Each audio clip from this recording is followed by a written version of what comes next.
Grégory est juriste dans une grosse société d'immobilier.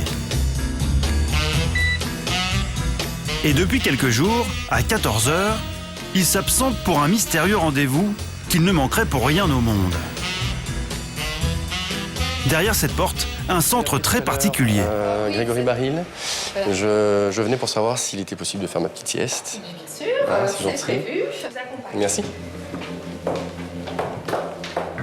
Ici, en plein quartier d'affaires, au cœur de Paris, pour 25 €, on peut s'offrir une pause de 20 minutes et oublier le stress du travail.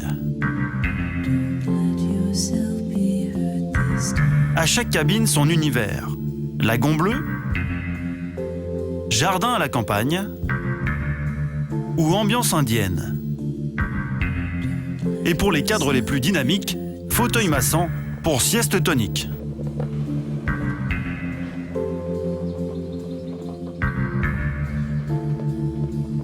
Grégory, lui, a choisi la salle nuit noire car il a besoin de l'obscurité totale pour s'endormir.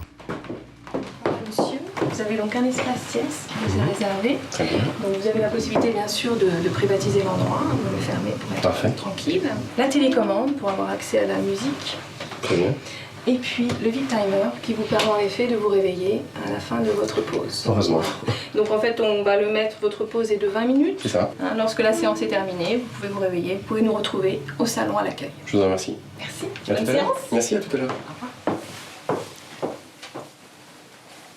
C'est vrai qu'aujourd'hui, la possibilité de pouvoir descendre ici pour faire une sieste pendant 20 minutes, totalement coupé, sans téléphone ni rien, c'est un vrai luxe, mais c'est un vrai luxe presque essentiel aujourd'hui. Et c'est pas bien vu au travail. C'est pas que c'est pas bien vu, je pense qu'il y a une espèce d'autocensure déjà personnelle, et c'est vrai que c'est pas encore passé dans les mœurs.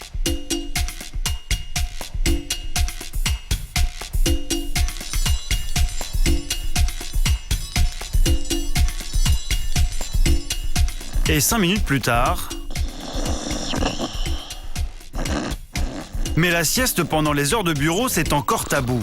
Le mythe de l'employé tire au flanc, version Gaston Lagaffe, à la vie dure.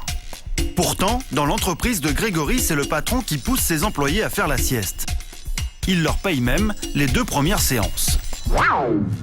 Pour l'entreprise, le cadeau n'est pas tout à fait désintéressé. Le but, c'est qu'ils reviennent très dynamiques après leur petite sieste. Ils sont repartis pour la journée. Et nous, on a tout à y gagner puisqu'on aura un salarié détendu qui sera productif pour le reste de la journée. Donc c'est parfait. Un petit somme en pleine journée rendrait donc plus productif. À l'Hôtel Dieu à Paris, nous avons posé la question au docteur Léger, l'un des plus grands spécialistes du sommeil. Pour lui, c'est médicalement prouvé. La sieste, c'est bon pour la santé. La sieste repose et donc elle permet, à cause de ce repos, d'avoir une meilleure performance, une meilleure attention. Mais pour en garder les bienfaits, attention à ne pas dépasser certaines limites. Elle s'est endormie ou... Oui, là, La durée idéale de sieste, c'est 1/4 d'heure, 20 minutes. Et puis de se faire réveiller au bout d'1/4 d'heure, 20 minutes. C'est là où c'est le plus reposant, le plus récupérateur. Pas plus? Si on dépasse 20 minutes, on risque de tomber dans du sommeil profond, en particulier si on est privé de sommeil. Et là, on va avoir du mal à émerger de la sieste. On est vraiment dans le cirage, comme on dit, ou dans le coton. Et là, du coup, l'effet bénéfique de la sieste risque de ne pas se faire sentir. Après 20 minutes, retour au centre de la sieste, dans la cabine de Grégory. Alors, est-ce que vous avez fait une vraie sieste? Attendez que je reprenne mes esprits 2 secondes. Oui, j'ai fait une vraie sieste. Je me suis réellement endormi, ça fait vraiment du bien. Ça fait vraiment du bien, c'est agréable, une vraie coupure.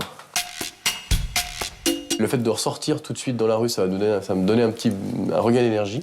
Et quand je vais rentrer dans le bureau, je vais avoir le sentiment de rentrer comme si c'était le matin, comme si je commençais une nouvelle journée, quoi, vraiment. 14 h 30, pour Grégory, c'est donc une deuxième journée qui commence.